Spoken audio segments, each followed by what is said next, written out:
Oh, good morning. Good morning, ladies and gentlemen. What's happening? It is your main man on a dreary little Monday morning, getting ready to hit the commute to go to the place.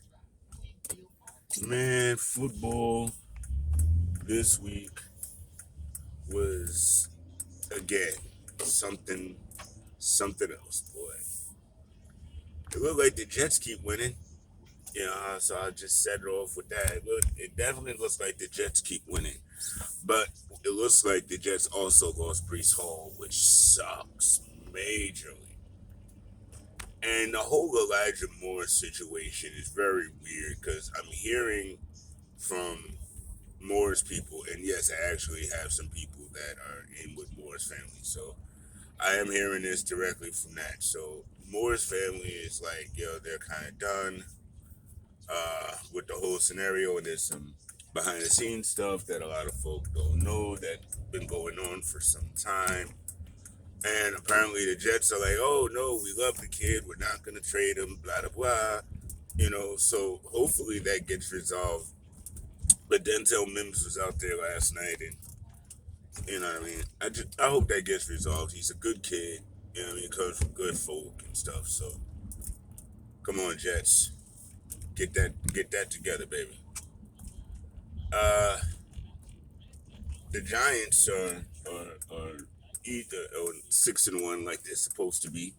You know what I mean? I mean, again, the Jags can put up points and stuff, but there's a reason why teams are 2-4, slash 2-5.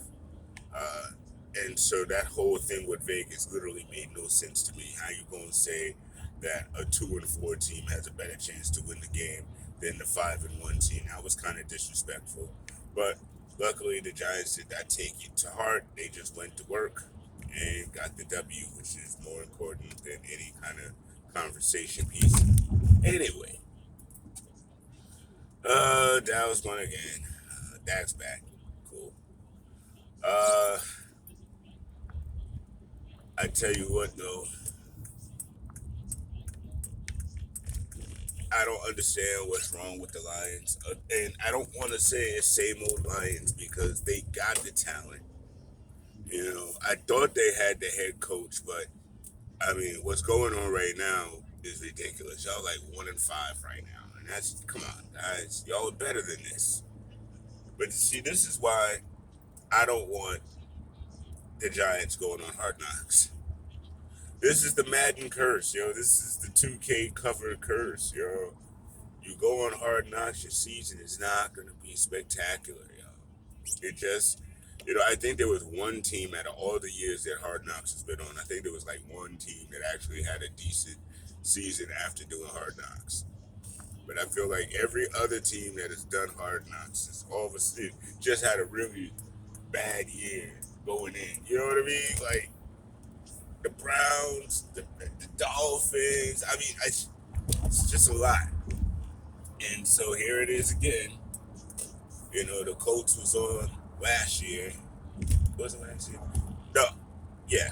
And then here come the Lions and Amon St. Brown, Amon Ross St. Brown was out with a concussion. DeAndre Swift was out with a knee, I believe.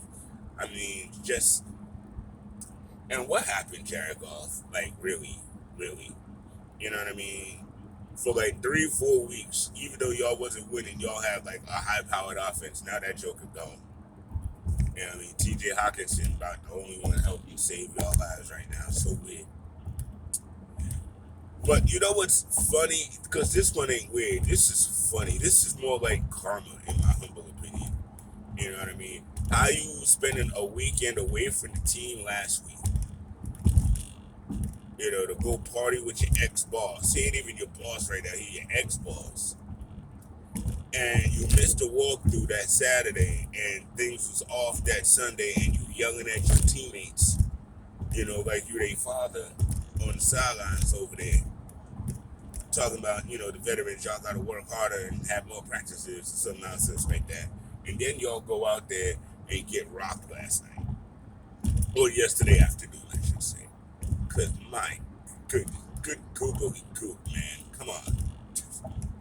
I mean, your season's going down the drain. Y'all gonna be watch. And they're not even gonna blame Tom. They're gonna start blaming Todd Bowles for this nonsense. I feel for Todd. What I mean, they gave him the Jets gave him a rookie quarterback and no weapons. And Tampa Bay gave him weapons and an aged quarterback that's lost a couple of steps that don't want to admit it. It's tough. It's hard out here for a coach. Oh man. The Colts lost to the Titans, so they're 3-1, and the Titans are 4-2 now. So yay. Uh, Congratulations to the Commanders and Taylor Heineke for realizing that Terry McLaurin exists. Gibson and Robinson, keep doing what you guys are doing. I hope Jahan gets well soon, and I hope Carson gets well soon. But Heineke really came out and shook off the cobwebs because he definitely had cobwebs in the first half of the game. But then, like I said, settled in, and he got them the victory. Now, here's the other side of that. Who did they defeat? They defeated the Green Bay Packers, who've now lost either 3 or 4 straight. And I hate to say it like this, but at this point, I'm not necessarily sure if it's the teams or the Packers. I mean, the Packers really suck right now. They do. And I'm always going to blame Aaron Rodgers for this. Because, again, I'm going to go back to his peyote nights in Guatemalan caves, you know, hanging out with Tony Starks and a box of scraps, you know what I mean?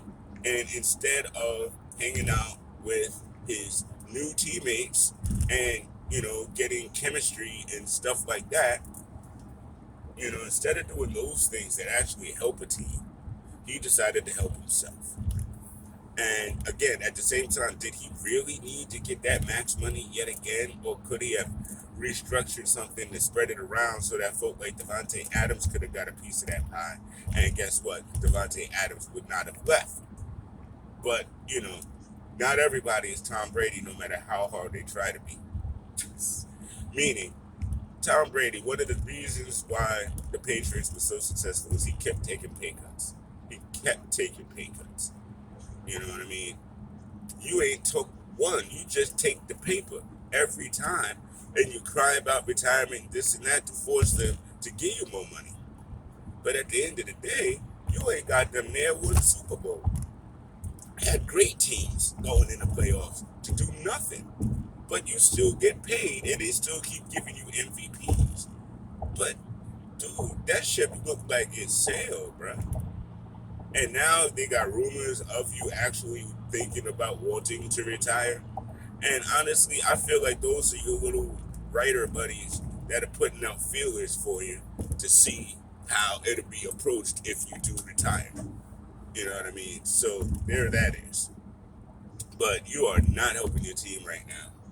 And I don't know if your coach is helping the team right now. But LaFleur has put together better scoring plays and better scoring opportunities than what we've been seeing. So Packers, y'all need to figure this out, and y'all need to figure it out fast. Man. Let's see. The Falcons came back and fought in that game, but they still lost. Uh, Dude, man, it's really hard to beat Kansas City, and now, I mean, listen, they got it rolling, and it just seems very, very difficult. And San Fran got a squad now, especially now that they got McCaffrey and Debo. That's just ridiculous.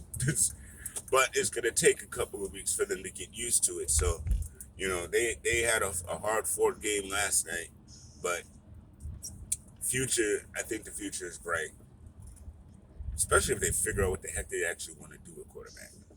The future will be really bright. All right, y'all. It's been my little 10-minute segment. I thank y'all for watching, and if y'all have any comments, please hit me back up. Let me know what you're thinking. Let me know what you guys are looking at. You know, and we still got another game tonight. So, and I know, listen, the Raiders are in trouble. I mean, and honestly, I think it's the head coaching. Because here's the thing for me with the Raiders.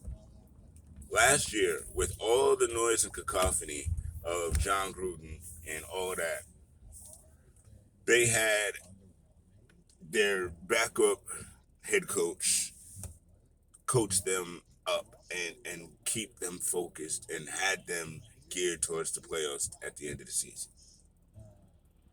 And here's the thing that I don't get. There's evidence that this guy got these guys clicking. But yet you let him go and you hire Josh McDaniel. And he's supposed to take this and make it fly, even though it was already flying when you had a head coach that was flying it for you guys. See, this sometimes I feel like, you know, this is a case of you went to the store, you bought something really nice, or you bought something that you didn't realize was as nice as it was when you got it, so you don't really give it the same tenor and favor that you give another outfit from a different store or a more expensive store. You know what I mean? So because you got this, we'll call it a jacket, because you got this jacket from this wildly expensive store, or you saw it and was like, yo, you know what? That would make this outfit even better. It's the same jacket. And actually, the jacket you currently have fits you a little bit better. It's a little snugger, so it got the right pockets right where you want it. The zippers are just how you love it. You know what I mean? But this new, shiny new jacket, you know, it doesn't fit quite right. But you know what? Because it's the top of the line, I'll make it fit. It's not fitting. No matter what you're doing, this new jacket just doesn't work with the outfit as well as the other jacket did. And you spent so much money on it, but now you realize it wasn't all that in the first place. Yeah, that's what I think of Josh McDaniels. You know what I mean? And he hasn't shown me anything more than that yet.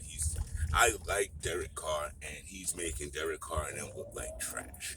You know what I mean? You should have, if adding Devontae Adams should literally have just simply taken the top off of the offense, so that defenses really could not pin down on what you wanted to do as far as your running game or your throwing game with Renfro and all of them. But it's kind of like the Broncos situation. It's just not going the way you want it to go. And I will say this about the Broncos. I don't necessarily know if it's all Russ. That dude Ripien had the ball going all over the place. He was hitting Jerry Jeudy. All of a sudden, Jerry Jeudy has a great resurgence. And they still lose. So, again, it's like, all right, so is Russ the reason for the losing, or is the play calling the reason for the losing? You know, if Russ is out one more week and we get to see the play calling without Russ, at least we'll have some footage of that too. So we'll have that as a discussion. Interesting, right?